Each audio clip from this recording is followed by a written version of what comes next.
I am now. You're getting the most important stuff here.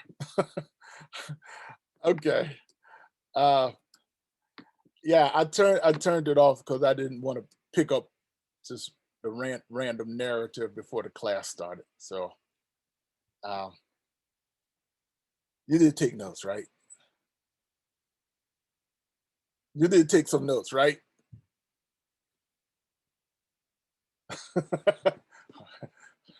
I'm not too confident in your answer. Okay. Well, feel free to ask me anything else that I covered, and we can go from there. I'll do a quick recap too. I'll try to do a quick recap. Okay. So what you're looking at here is the structure of a persuasive talk, a basic structure of a persuasive talk. Now, this is called Monroe's motivated sequence. This was developed in a long time ago in the 30s by a person by the name of Alan Monroe, and it lays out a structure on persuasive talk. You got the hook, the problem, solution, visualization or the future, and then the call to action. Now the hook, these are the things that I shared with you about opening your talk. Either opening with a story, opening with a quotation, opening with a question, opening with a statistic, opening with a startling fact, or opening with a line of humor. It's called a hook because that's what you're hooking your audience in with. Then the problem or the challenge. You got to highlight what the problem or the challenge is, okay?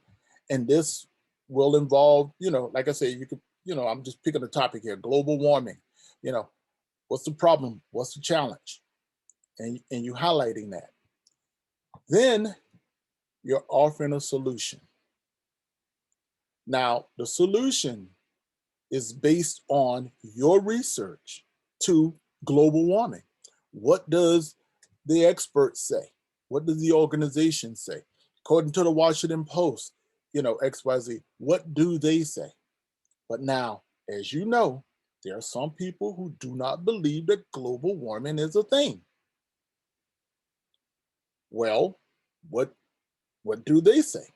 This is called argument, and this is called counter argument. So if you're gonna have an argument for something, you gotta research those who don't believe you. Okay? Because this helps give the audience an entire perspective. Then the future. What does the future look like? Now, I'll pivot here and talk about, current thing that we got going on here with the vaccines. Okay? If we can get more and more people vaccinated and achieve that herd immunity, then we can take one step closer to a normalization, getting things back to normal. If we don't, we run the risk of going in reverse and getting locked down again, and all the trimmings that come with it. So this is the future, and this is the visualization. Now comes the call to action. I urge everyone to get vaccinated. It's a lot more easier to do than it was 6 months ago. All right. I had to go across state to get my vaccination. You can get it at a CVS, Walgreens, anywhere. Grocery store, pharmacies, you can go get vaccinated. I urge you to do it now. And that's exactly what a call to action is. Asking somebody to do it right now. All right. Do you get the big picture here of it? Do you have any questions on any of these points here that I just shared with you? And this is available. This is available in your folders in the course content as well, this graphic. Comments or questions? I think you explained it very clearly. Professor Golden, I have to go, but I will finish watching the recording once you post it on Blackboard. Okay, and it is actually recording now. Yes. Thank you. All right, you're welcome. Have a good rest of the day. Thank you too. Okay. Okay. All right. Here's the next thing. I want you to give some thought to. And this is called a rhetorical triangle. And you may have learned about this in K through 12, but every persuasive speech has what you call ethos, logos, and pathos. This been around even longer than Monroe's motivated sequence. This was created by Aristotle, I guess some 2,000 plus or 2,000 years ago. And what it involves is, with the ethos, you're talking about the speaker. And this is where your credibility is established. What makes you credible to talk about whatever particular topic that you pick? What makes you credible to talk about a particular topic that you select? Let's say you choose to go to talk about police brutality. Okay, well, what makes you credible? Maybe you were stopped. Maybe you had an encounter, and that can be part of your story testimony. Or maybe you got law enforcement in your family. Or maybe you're a law enforcement person yourself. You know, what is your credibility? And this gains audience trust. Now they can trust you. You're not some Joe or Josephine talking about this particular topic, you know? So it's like me talking about public speaking and communication skills, presentational skills. You know, what makes me credible to do this? Well, I've been talking about public speaking presentational skills for over 25 years. Second, I teach it not only at Prince George's, but I teach it at University of Maryland and University of Maryland Global Campus. Third, I'm in the process of writing a book. Fourth, I own a public speaking business. This is my cred. So this will give people more inclination to listen to me when I talk about public speaking and presentational skills.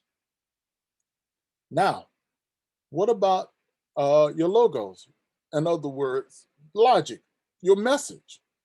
What kind of evidence or proof would you put out there to back up your talk?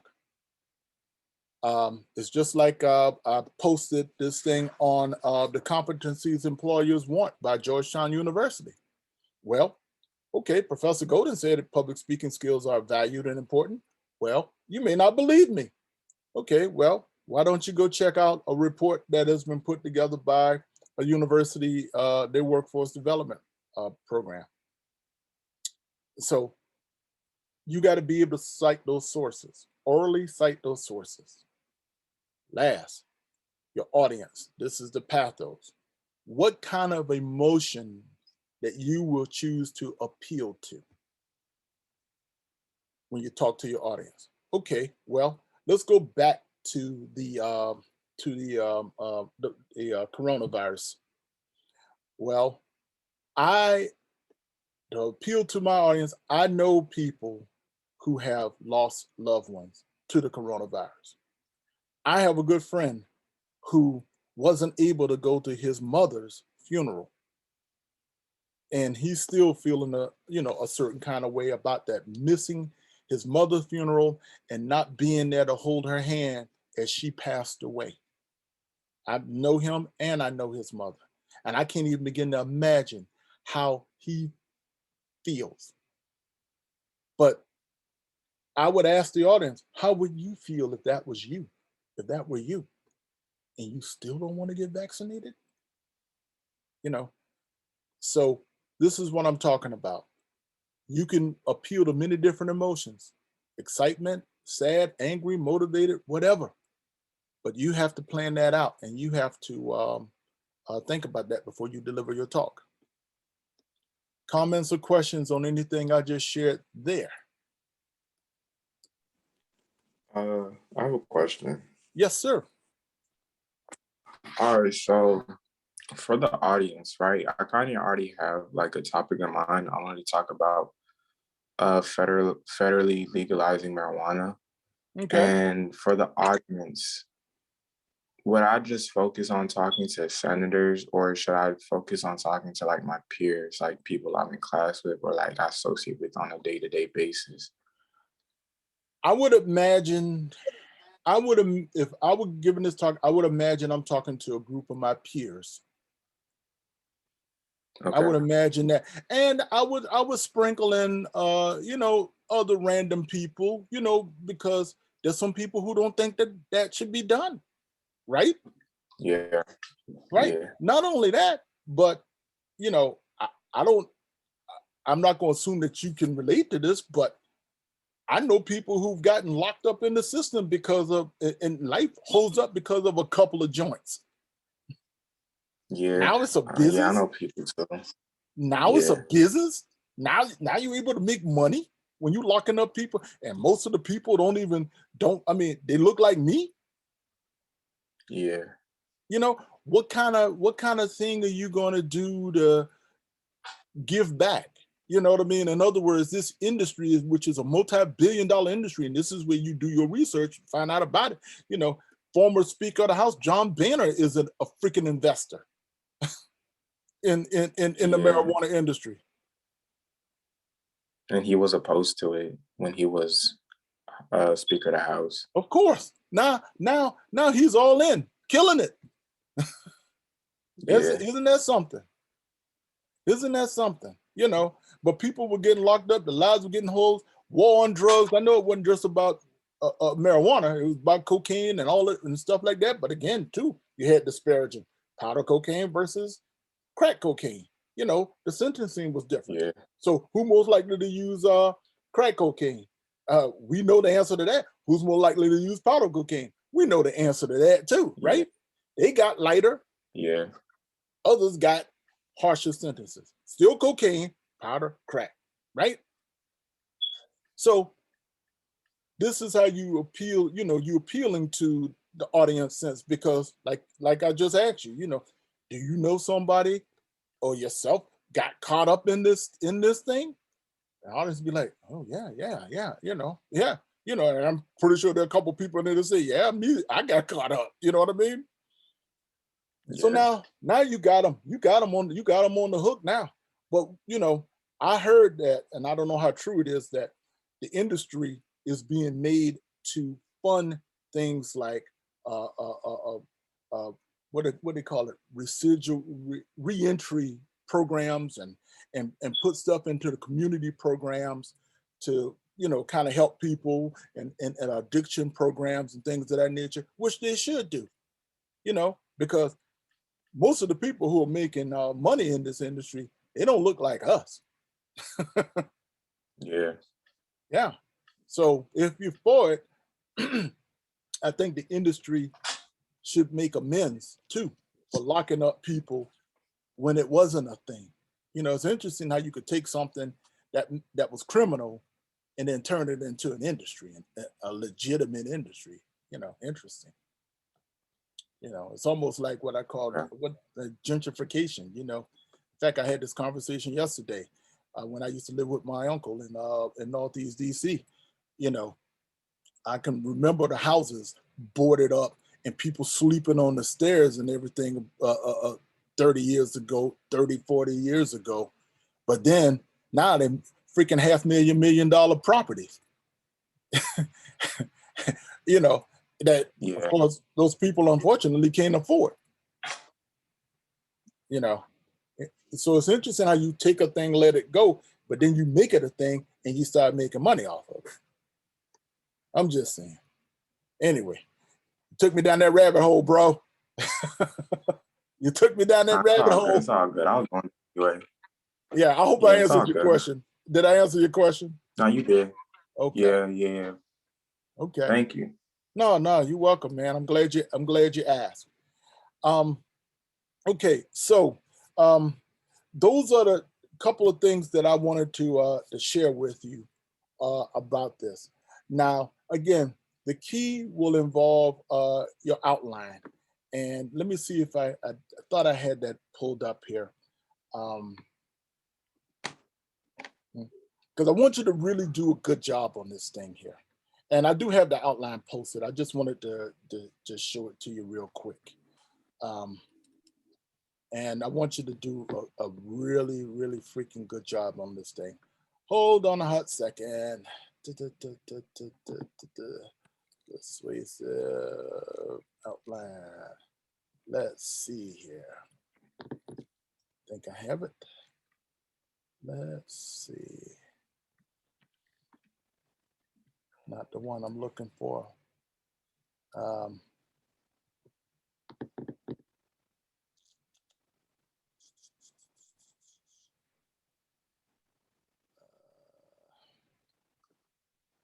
It's in the course content, the outline. So that kind of speaks for itself. It's available to you. So all you have to do is just go there. Now I want to share with you a brief presentation, and it's by this gentleman by the name of Ron Finley. Ron Finley goes by several names: Gangster Gardener, a Renegade Gardener, things of that nature. But now he's part of the delivering masterclass talks with people like what's that guy named Gordon Ramsay and all these other people. He's part of that now because his talk was so incredible. I listened to his TED talk and it was just so incredible about how he took blighted areas and turned them into actual gardens, and how people in his community did not have enough healthy food to ward off things like diabetes and cancer and all kind of stuff, because they weren't eating healthy, and how they had to drive several miles just to get a good freaking tomato, for their salad or whatever. But he took the streets of South Central, or should I say South Los Angeles, and he started block by block turning those vacant lots into healthy gardens and started getting the community involved and everything. I mean, it's a heck of a story. So it's about 10 minutes long. Let's take a listen, and then we go from there.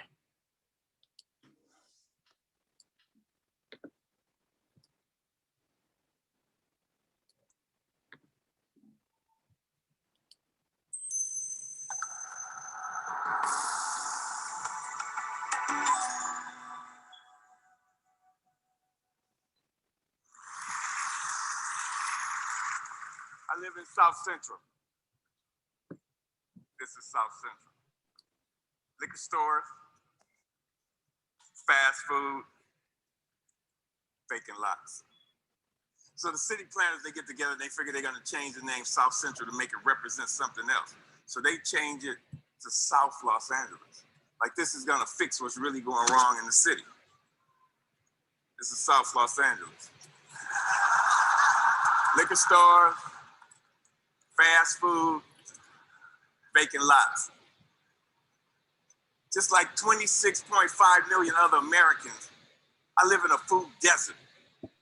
South Central Los Angeles, home of the drive-through and the drive-by. Funny thing is, the drive-throughs are killing more people than the drive-by. People are dying from curable diseases in South Central Los Angeles. For instance, the obesity rate in my neighborhood is like 5 times higher than, say, Beverly Hills, which is like probably 8-10 miles away. I got tired of seeing this happen. And I wonder, how would you feel if you had no access to healthy food? If every time you walk out your door, you see the ill effects that the present food system have on your neighborhood? I see wheelchairs bought and sold like used cars. I see dialysis centers popping up like Starbucks. And I figured this has to stop. So I figured that the problem is the solution. Food is the problem and food is the solution. Plus, I got tired of driving 45 minutes round trip to get an apple that wasn't impregnated with pesticides. So what I did, I planted a food forest in front of my house. It's on a strip of land that we call a parkway. It's like 150 feet by like 10 feet. thing is, it's owned by the city, but you have to maintain it. So I'm like, cool. I do whatever the hell I want. Since it's my responsibility and I gotta maintain it, this is how I decided to maintain it. So me and my group, LA Green Ground, we got together and we started planting my food forest, fruit trees, the whole nine, for vegetables. What we do, we're a pay it forward kind of group, where it's composed of like gardeners from all walks of life from all over the city, and it's completely volunteer, and everything we do is free. And the garden, it was beautiful. And then somebody complained. The city came down on me and basically gave me a citation saying that I had to remove my garden, which this citation would turn into a warrant. And I'm like, come on, really? A warrant for planting food on a piece of land that you could care less about? And I was like, cool, bring it. Because this time it wasn't coming out. So LA Times got hold of it. Steve Lopez did a story on it and talked to the councilman. And one of the Green Grounds members, they put up a petition on change.org. And with 900 signatures, we were a success. We had a victory on our hands. My councilman even called and said how they endorse and love what we're doing. I mean, come on, why wouldn't it? LA leads the United States in vacant lots that the city actually owns. They own 26 square miles of vacant lots. That's 20 Central Parks. That's enough space to plant 700 million, 725 million tomato plants. Why in the hell would they not okay this? Growing one plant will give you 1,000, 10,000 seeds. When $1 worth of green beans will give you like $75 worth of produce. It's my gospel. I'm telling people, grow your own food. Growing your own food is like printing your own money.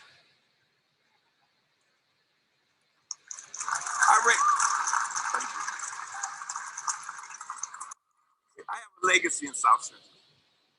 I grew up there. I raised my sons there. And I refuse to be a part of this manufactured reality that was manufactured for me by some other people, and I'm manufacturing my own reality. See, I'm an artist. Gardening is my graffiti. I grow my art. Just like a graffiti artist, where they beautify walls, me, I beautify lawns, parkways. I use the garden, the soil, like it's a piece of cloth. And the plants and the trees, that's my embellishment for that cloth. You'd be surprised what soil could do if you let it be your canvas. You just couldn't imagine how amazing a sunflower is and how it affects people. So what happened? I have witnessed my garden become a tool for the education, a tool for the transformation of my neighborhood. To change the community, you have to change the composition of the soil. We are the soil.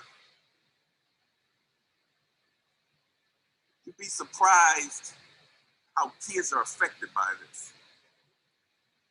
Gardening is the most therapeutic and defiant act you can do, especially in the inner city. Plus you get strawberries.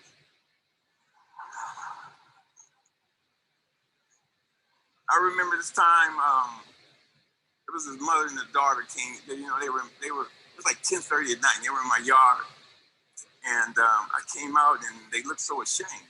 So I'm like, man, it made me feel bad that they were there. And I told them, you don't have to do this like that. This is on the street for a reason.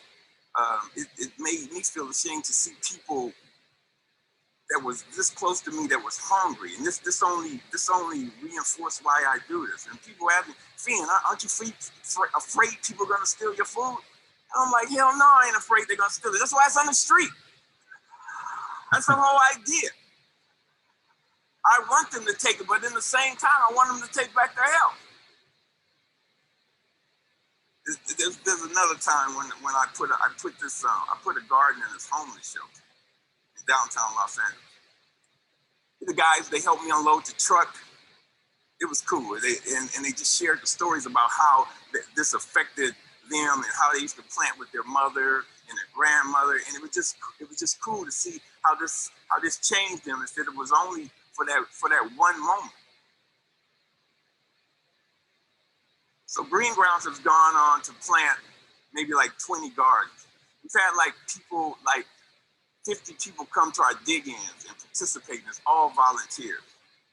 If kids grow kale, kids eat kale. If they grow tomatoes, they eat tomatoes.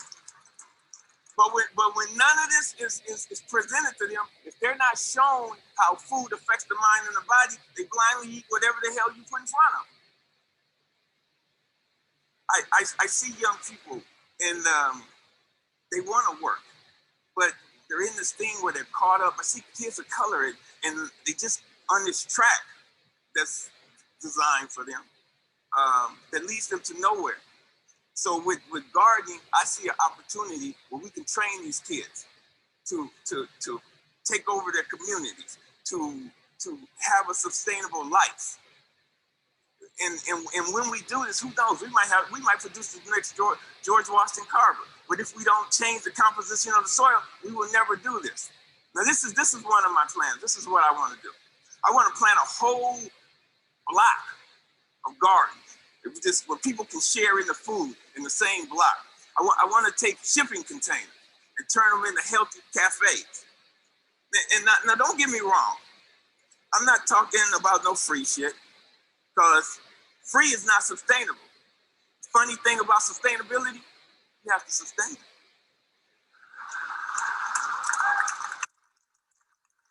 What I'm talking about is putting people to work and getting kids off the street and letting them know the joy, the pride, and the honor in growing your own food. Opening farmers markets. So what I want to do here, we got to make this sexy. So I want us all to become evolutionary, renegades, gangsters, gangster gardeners. We got to we got to flip the script on what a gangster is. If you ain't a gardener, you ain't gangster. Get gangster with your shovel, okay? And let that be your weapon of choice.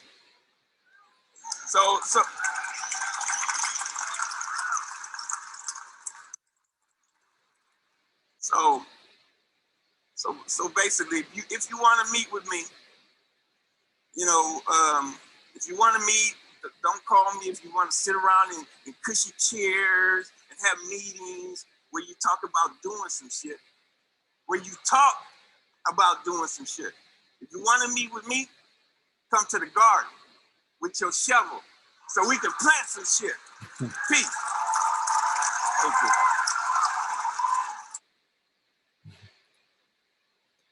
And have meetings. Hold on a second. I wanted to leave a point where there. you talk about doing some shit.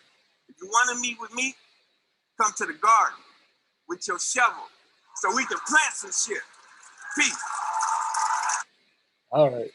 I wanted to leave that up. Okay. And the reason why I want to leave that up is to highlight the importance in a video of an image of less is more, not a bunch of narratives, sentences, and paragraphs and all of that stuff to get the point across. Now, what this gentleman, Mr. Ron Finley, did was he went through the entire Monroe's motivated sequence. He had the hook, which involved some humor. He talked about the problem and the solution, and he said it in the video and verbally. The problem is the solution, okay? And then he gave some awesome statistics to highlight his point. And then he talked about the visualization, the future. People start eating healthy, how they can take back their health and take back their community. And then he had the ask, and it was direct and it was to the point. Plant some stuff, okay? And that's what I'm talking about. So in this video, this is why I want to show it to you. It got right to the point of all 5 phases of the Monroe's motivated sequence. any comments on what I just shared with you? You're getting some good stuff that a lot of people who are not here aren't getting. Hopefully they'll see the video, and hopefully. But any comments or questions on what I just shared with you? Am I allowed to use profanity like he did? Well, now it wasn't over. You know, he didn't get carried away. Now he just stuck to one word. All right.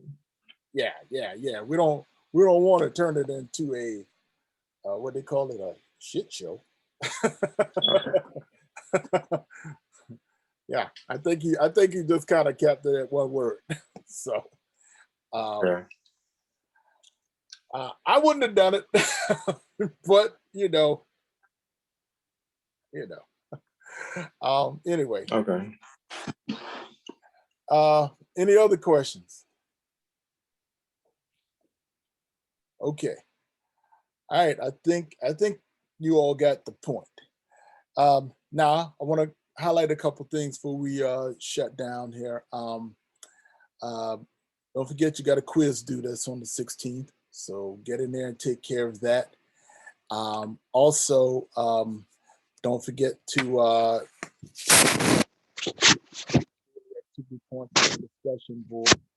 And I am thinking about posting this as another discussion board. Now, you all have preview information, and anyone who viewed the video, I have preview information, because what I'm going to ask you, don't tell anybody, is that I'm going to ask you to highlight the hook, the problem, the solution, the future or visualization, and the call to action. So you all already got that. All right. So what I'll probably do is post that next week. That'll show up in the discussion board, and all you got to do is answer the questions, and bada bing, you got the freaking points. Does that work for you? Yeah, that sounds good. Yeah. Okay. All right. Now, one thing I was thinking about, just a heads up here, and Luam, you got my attention with this in your introduction. For your final exam, I was going to have you do a reflective essay. Okay, that's already, I already said I was going to do that reflective essay in regards to what you have learned or whatever. But you said something that caught my attention, and I think I'm thinking about this because I think that this could be even more valuable to both of you, well, to everyone in class, and that is to have you do a 1-minute elevator pitch where you would introduce yourself. What do you think? I think that might be a little bit better than the other thing. And that can be your final exam. Oh, the elevator pitch instead of the essay? Yeah, man. All right. Oh, say less. I'll take that. Huh? Okay. I'll take that. Yeah. Okay. All right. So I'm going to kind of massage the syllabus schedule and kind of put that in so everyone can at least have that, and along with this video, and I'll post, of course, an announcement or whatever, and we may have one more session like this or whatever, and I even have the script for your elevator pitch, and we'll cover that and everything, and boom, you freaking deliver it, you kill it, get the points, and have a good summer. How about that? And I think it's the kind of skill, too, that everyone should have. All of us, I got one for my business when I introduce myself. And all of you should have a personal elevator pitch so that when you roll up on that person who have that opportunity for you, you know what to say to them in a short amount of time and get their attention and maybe get an opportunity. Because believe it or not, as you probably have already heard, most opportunities are done by what I call hand-to-hand combat, meaning face-to-face, not putting a freaking resume out there and posting stuff online and, you know, all that stuff. It's, you know, most opportunities are done face to face. And you can impress upon that person who have your dream opportunity. They see you, they like you, you're in. They're going to bypass the whole process. Yeah, they got to post it because it's the legal thing to do. Yeah, they may have to interview a person or two other for the position, but they already know they want you because they met you and they like you. And this is where your pitch comes in. Cool beans? Yeah. Okay. All right. So we'll do that. Majority win. Nobody else is here to say anything else about it. So you all have influenced that. All right. You guys are good, good bunch. And just hang in there. All right. And we're almost done. Okay.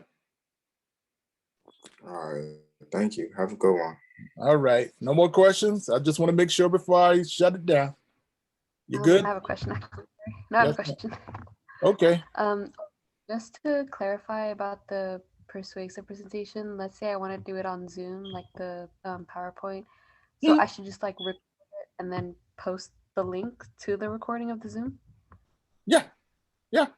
Okay, You can post the link to anything you recorded on. You can post the link. Okay. Yeah. And again, like I said, a link is always easier than trying to upload a file. Because I'll tell you what happened to some of my students over the years. They try to upload a file and, you know, like I said, they can get kind of large and they go past the deadline. Guess what? You get dinged. But if you copy and paste a link, boom, you're there. But just make sure that your security settings are okay too now, okay? Make sure you put it to public so I can access it. Okay, that sounds good. Thank you. All right. You all have a wonderful day. And thanks for hanging out with me, okay? All right, bye. All right. Bye. Peace.